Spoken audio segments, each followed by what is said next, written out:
This is Level Up Life After 40 with Shai P. and Amy E., helping women over 40 to grow, reinvent, and stop settling for just getting by. Because your best chapter might just be ahead. Thanks for tuning into another fantastic episode of Level Up Life After 40 with Shai P. and Amy E. And we are beyond excited to have Andrella as our guest today. This woman, she's so inspiring. You're going to love her. And if you listen to Keeping It Together After 40, you're very familiar with her. She had our most listened to episode, and she's just amazing. And we're talking about reinvention. And I think if anyone could talk about life reinvention, it is this woman, because she's run a gamut of things. She's a mom of two.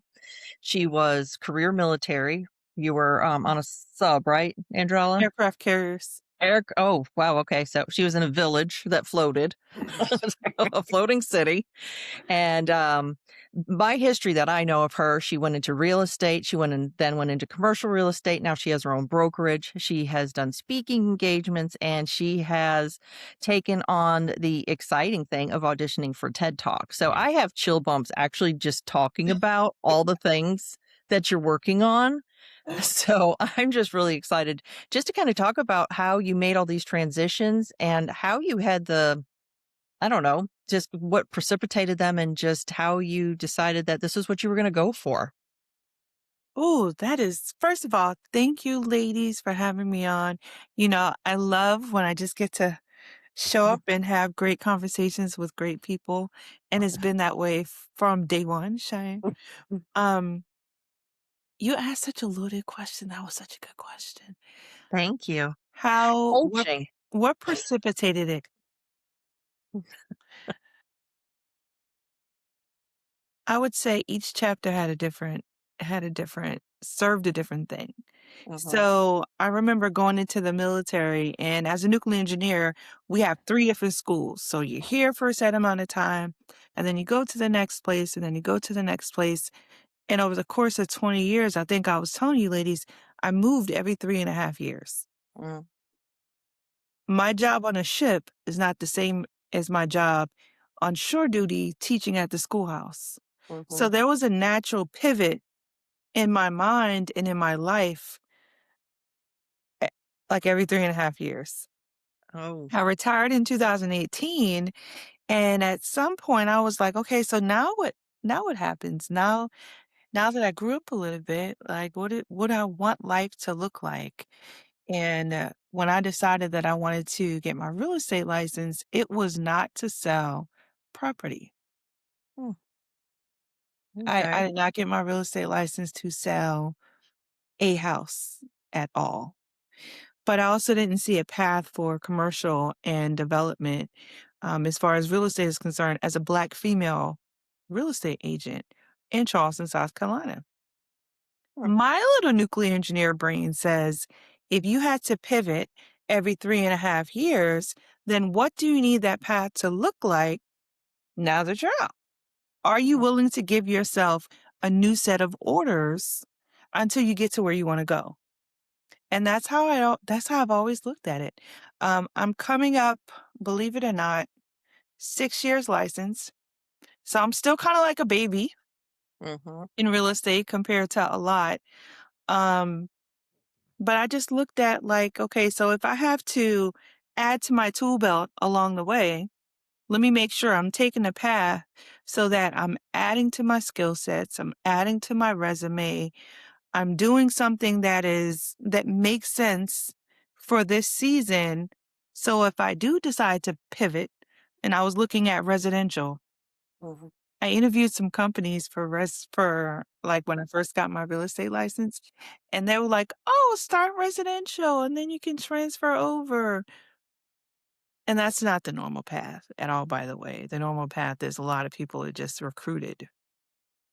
And after a while, I was like, okay. So at first I was like, well, having your broker's license matters in the commercial field. So what are the requirements for me to get my broker's license?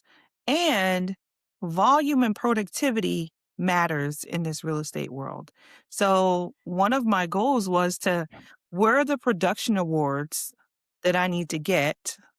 And so I got that Rising Star Award Mhm. which it's Amy, it's an award that they give for your first 2 years in business based on Mhm. production.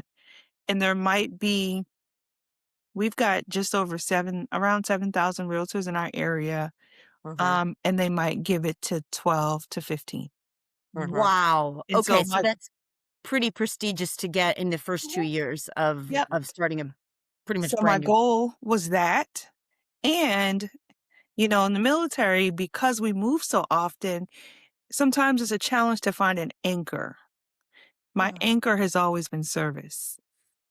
And Mm. so my thing was, well, where are the leaders at? Because I'm used to being a leader and I need to give of myself. I understand boardsmanship. Is there a place here where those two things can match? And so, as crazy as it sounds, the first time I applied for the board, I was just at like a year and some change license. And they said, no, thank you. And I continued to put in work at the association. And year two, they were like, oh, yeah, we need you. Can you come on board? And so right now I'm on I just started my second 3-year term Wow. at the association. But yeah, so to answer your question, it literally just came from knowing what my big goals were Mhm. and being willing to create a new set of orders and a path to get there along the way. I like that you use the terminology of new set of orders because it's terminology that you're comfortable with, familiar with, and resonates with you. Do you feel those changes every 3.5 years I do. prepared you better? I do, but it also so we moved back here some years ago, and right around that 2.5, 3-year point, I started feeling the area just started feeling icky on me. And I was like, I don't know how long I want to be here. It's starting to suck. And it wasn't sucking. Life was great. Mhm. The thing was, I was used to moving. Oh. And for the first time in my adult life, as crazy as it sounds, it was, I don't have to move if I don't want to. Mhm. If we want to stay here, we can stay. I don't have to get ready to negotiate with somebody on where my life is going to be a year and a half from now. And Mhm. so it definitely prepared me, but it affected me in ways that I didn't even see coming. That's interesting. So in a way, it was what the change is what actually allows you to keep reinventing yourself, which is what you've been doing so well. But on the flip side, it also kind of like held you back in that moment too. Yeah. Well, until I realized that that icky feeling Mhm. was me feeling like, okay, it's time to be new again. Mhm. It's time to refresh. It's time to do something different. And that first time I remember talking to one of my military brothers, he had just retired. He had already retired right after me. His wife had just retired. And we were talking. And I was like, bro, I got it. I said, she's figuring out who she is. I said, this is around the time frame that I would be negotiating for a new set of orders. I said, I'm Mhm. my body, my mind, my heart is used to being this place for this amount of time and then preparing for a pivot. Mhm. Mhm. Not forever permanency, even though I did that for 20 years, right? Mhm. And I said, I just got to write a new set of orders. And so that's what I did. I got that first award. I went ahead and applied for the board of directors at the Charleston Trident Association of Realtors. And then I applied for the Leadership Academy Mhm. at the Real Estate Association. And so I started looking at, okay, what are the different things that I would like to do along the way? Like from a leadership perspective, I want to continue to learn. Let me continue to apply myself. Let me continue to show up and serve the industry. And the thing about service is sometimes the people that you serve, you'll never meet, oftentimes. And most Mhm. times they don't even know that you exist, but I'm used to that, right? 20 years of military service taught me that sometimes the people whose lives I may have impacted the most, I'm never going to meet. And I'm Mhm. okay with that. That's true. Yeah, because you literally serve a whole country. Hmm. And some other countries sometimes too. That's mo Really. That Yes. part. That part. Mhm. Yeah. So, because we were talking beforehand, you did a few other things, it sounds like, before you landed in real estate. Did you wanna Mhm. kinda discuss how you fell into those things, what they were, and why they didn't actually, like, fit you? Sure, sure. So, sometimes as women, there's a story or two that says, well, one time there was this guy, right? And so at one point there was this guy, and he said, "What do you want to do when you grow up?" Talking about what did I want to do when I retired. Mhm, And I was like, I don't know. And he was like, you might want to consider coaching. Like you're naturally easy to talk to. He didn't, I don't know if mhm, he thought about it at the time, but it came from years of talking to guys in the engine room. mhm. Staying awake on that 2 to 7 watch is not always the easiest thing, but you definitely have to stay awake. Our watches are 7 to 12, 12 to 5, and 10 to 2, and 2 to 7. Mhm, And sometimes all you have is each other, and life experiences to talk. And so I considered that, but we also started doing some real estate investing. And so at the time that we ended up splitting ways, we had already flipped several properties. We had 3 flips underway at the time. I'd been introduced to the world of mortgage notes by that point. But as I was retiring from the military, it's so crazy. Let me figure out how to make this story short. So I was telling same brother, my military brother Nick, I was like, you should write a book. And he was like, he was in real estate sales. I was not. mhm, And he was like, you should write a book. And he was like, well, what would it be about? I was like, why don't you write a book that would help you for business? How cool would that be? And so we sat for lunch. We sat down to talk about like what to get his wife for her birthday. But it ended up me helping to lay out his entire book. I got a ping that said there was a notification for Facebook, and I was like, "That was so weird."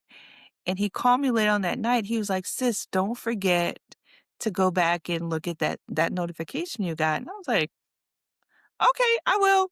But what's going on? What'd you decide on?" Right? And he was like, "No, do that. That's all I call for." It's weird.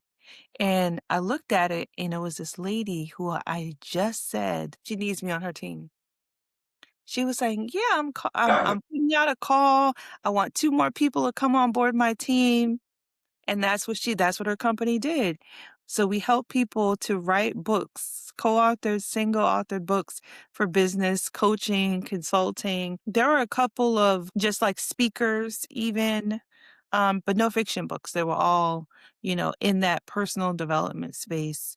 And so I probably helped just under 60 people um, co-author or single author books as my introduction to post-retirement from the military.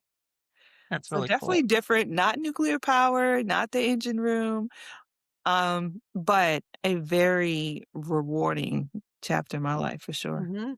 Mm. And a huge reinvention from what A you were doing huge before. reinvention. What's crazy is that I have 2 books right now that are sitting in queue as I'm telling you ladies about it. It's like, you know what?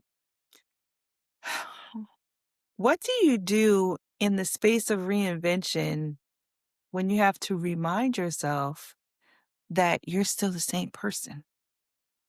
Mm, And you should be taking those things with you. So as I'm telling you, ladies, and I'm thinking about it, I have 2 books that I need to put out into the world. They're mhm. fully written. They just need to go to editing and get a cover.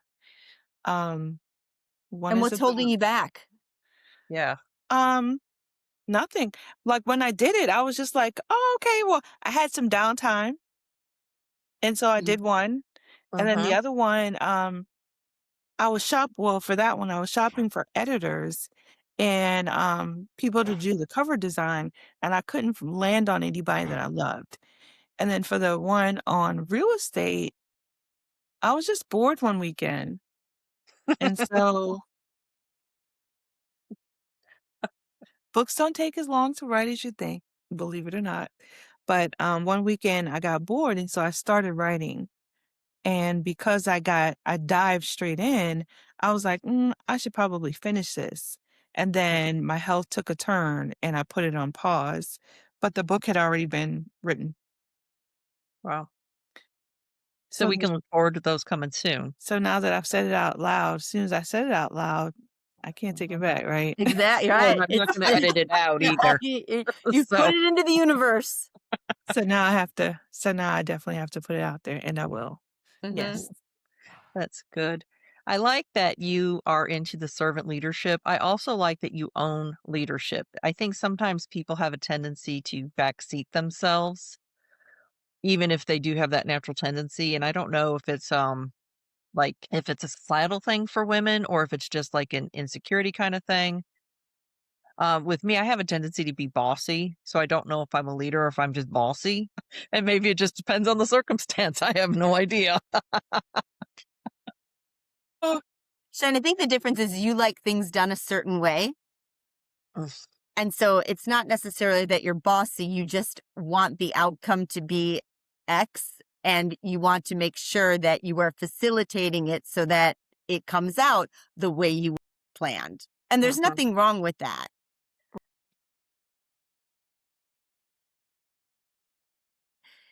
I want to go back to the reinvention of Andrella because I don't want to gloss over that she had investment properties and she had a whole other life and she made the comment and when we parted ways.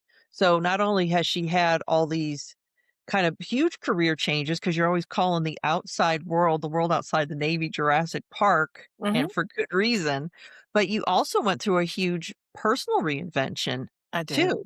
I did. And so I would love for you to kind of talk about that just because that is a lot. That's a lot of change. And those are usually the changes that people say these are the seven big changes of your life. You really don't want to do more than one of them at a time if you can help it. Hmm. So I think you could have only just maybe capped that off with having a baby and losing a loved one. Right. Well, that change happened because I had a baby and lost a loved one. You get out of town. He didn't I did. die, but we parted ways in life. Hmm. That is how I ended up not wanting to invite so many people into my life or Hmm. wanting to jump into so many people's lives. Right. That guy was my partner. He was not just my business partner, he was my life partner. So there were days where I didn't know if I was coming or going. That's hard. How did Mhm. you how did you manage it? For a while, I don't know if I managed it or if I just tried to keep my head above water. I do remember one day sitting on the porch. We lived in like community style living, and I was sitting outside on the porch and I was watching the monitor. He was sleeping, and I could hear the kids laughing at the elementary school. My daughter, she was in elementary school at the time.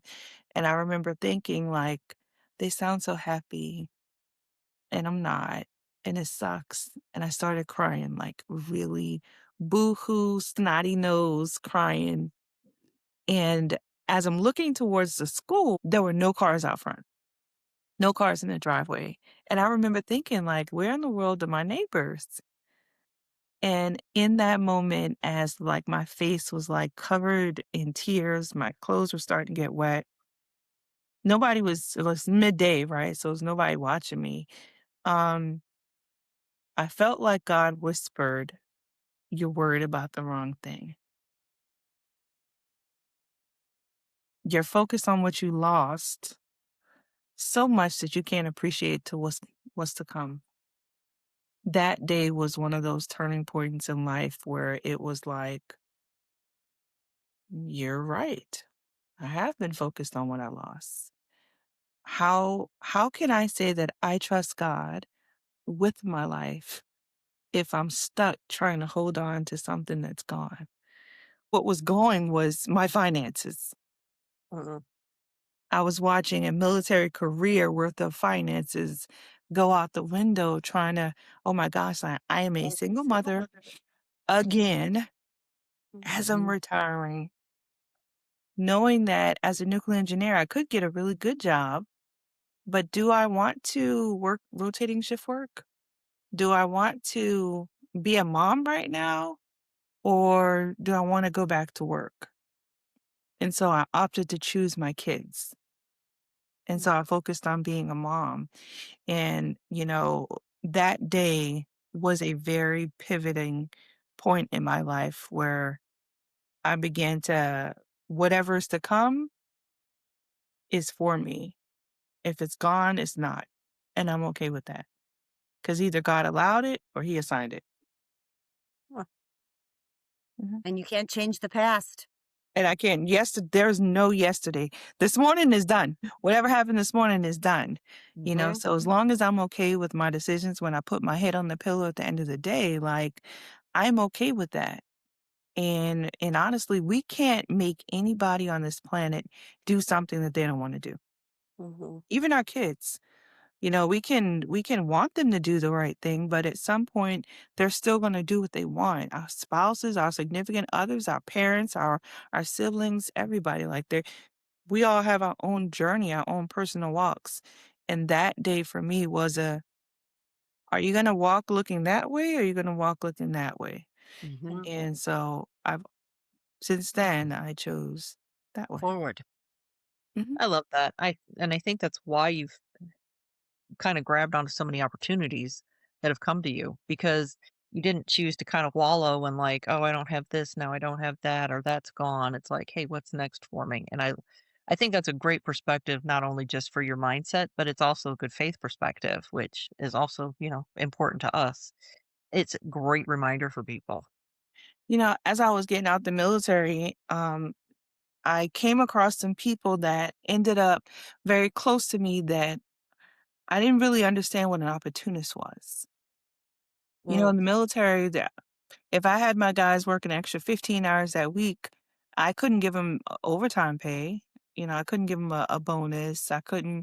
I might be able to get him off early a couple of hours because he needed to so that his wife wouldn't leave him because they were in all this turmoil. But that required me intentionally get to know that sailor to know what's going on because those are the things that I can offer Mhm. outside of extra knowledge and how to do his job better and things like that. That mentorship that we naturally do all the time in the military.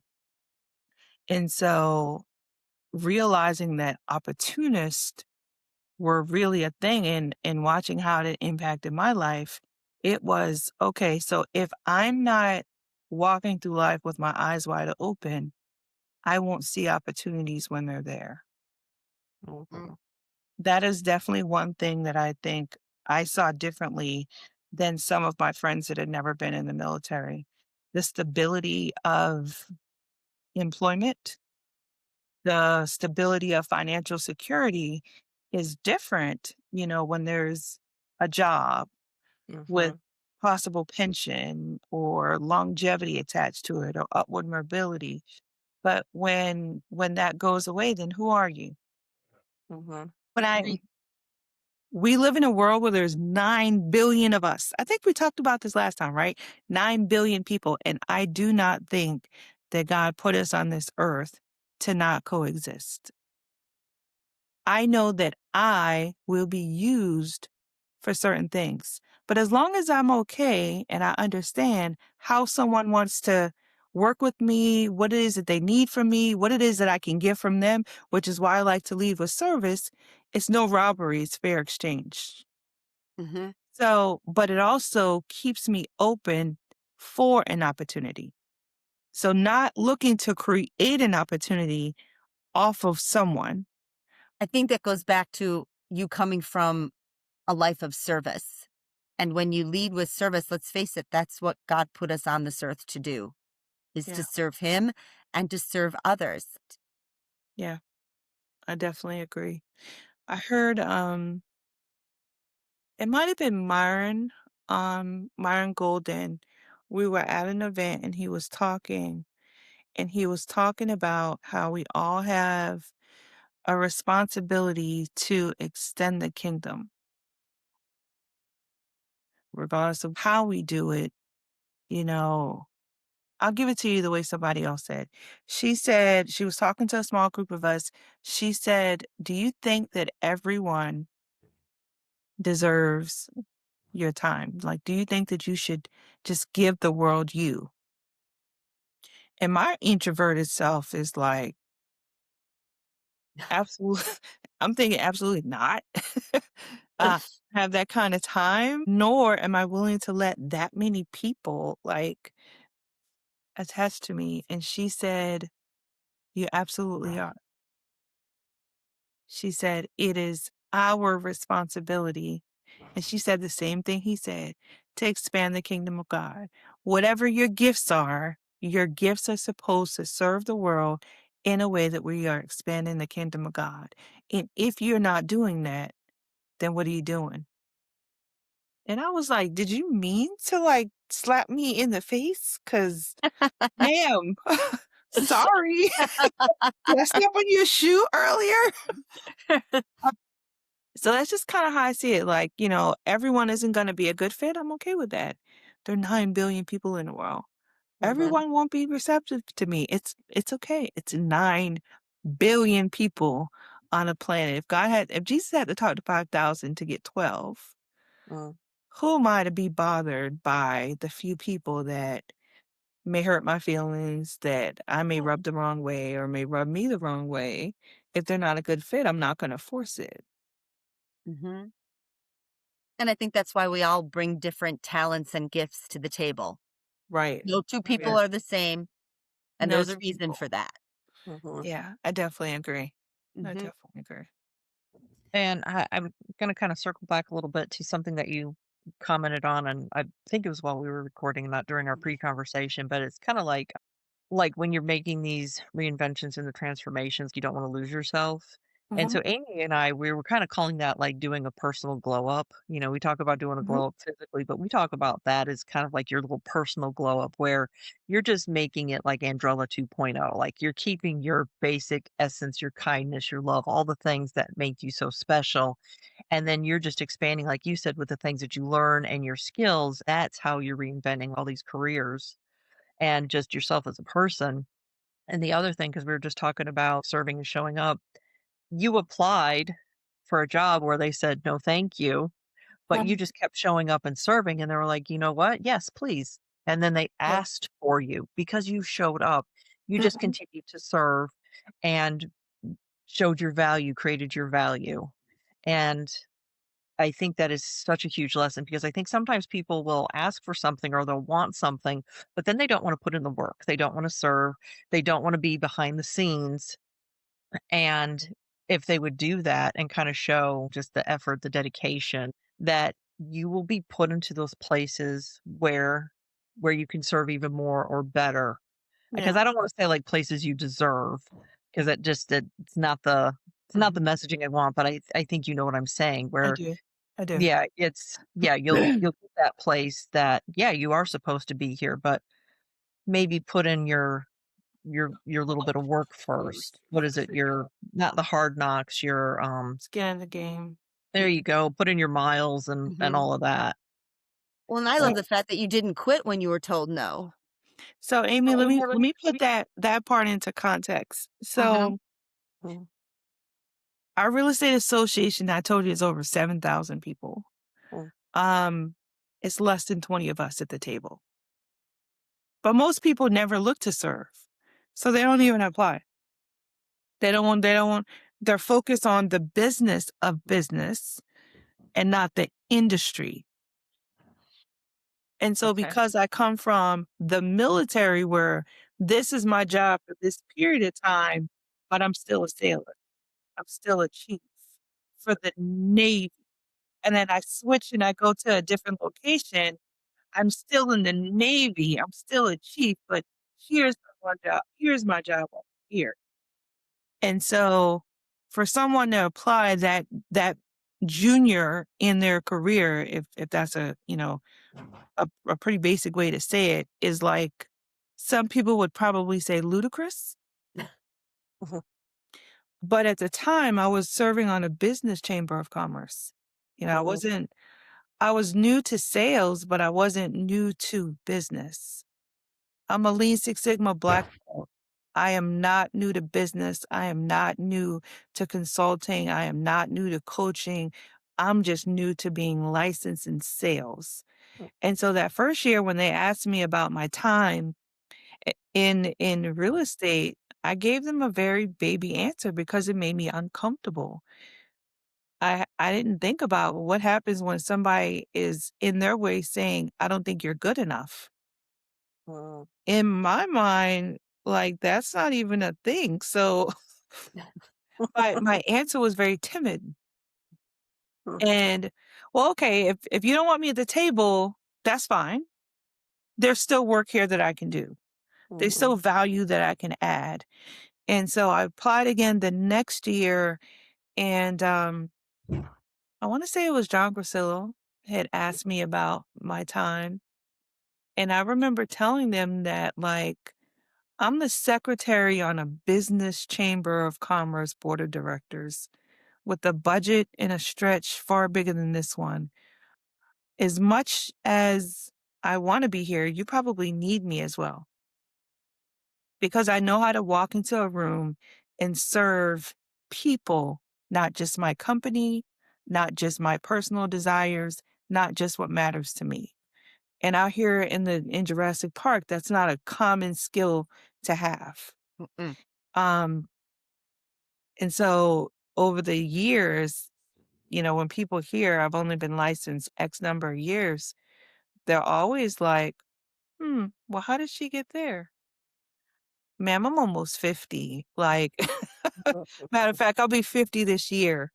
I'm not I'm not a baby, right? I'm Mhm. just newer to real estate sales. And really, there's so much more that we can do with our real estate license outside of buying, selling, and working with investors. Like, I see the industry and how I can serve the industry beyond my clients.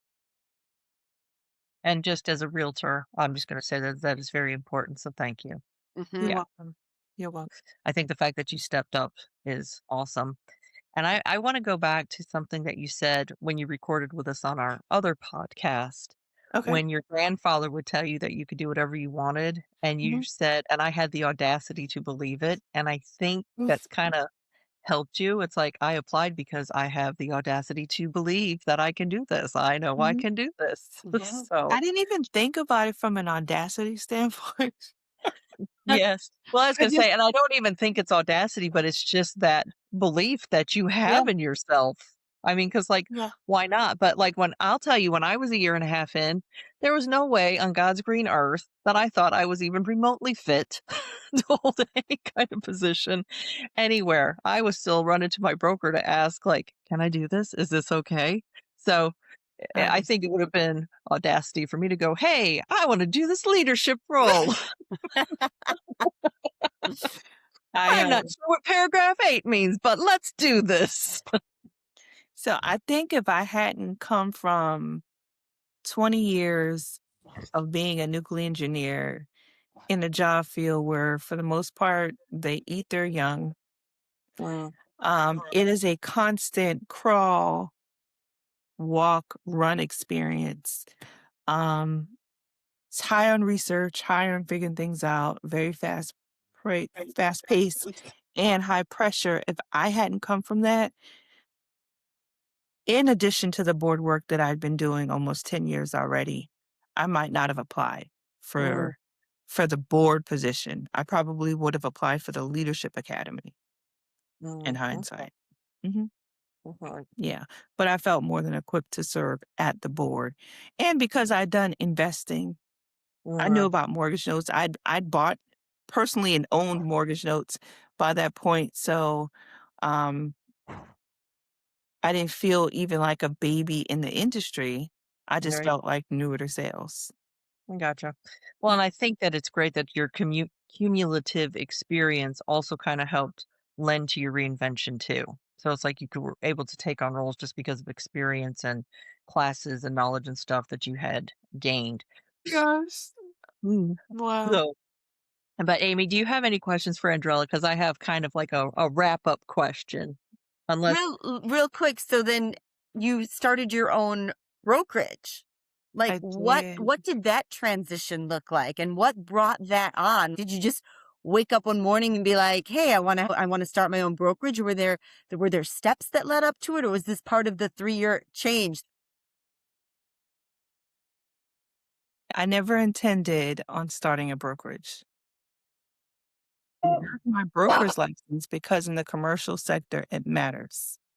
So by the time I got to my second brokerage and was on the board of directors, I had my broker's license to be able to open up a brokerage because in the commercial sector, it matters. And I got to a point where I had already done a development program. So, Urban Land Institute, which is a global company, they have a readiness program for minorities that want to get into the development sector. And so that's like a 13-week cohort. I did that, and I was getting some opportunities to work on development projects. But as a licensed agent at this company, I couldn't. So in order for me to do the type of work that I finally like, "Oh, I can't do it because somebody else holds my license," it was like, "Okay, now I gotta go." And so then there was some spiritual work. I was in prayer about it, and God whispered very, very, very loud, "It's time." And so I kinda thought about, "Okay, well, I can wait until the end of the summer." I kinda played around with the time. But I just left because I was walking into opportunities that were aligned, not the ones I wanted to say no thank you to, but opportunities that aligned with me. And the more I looked around where I was, it didn't fit.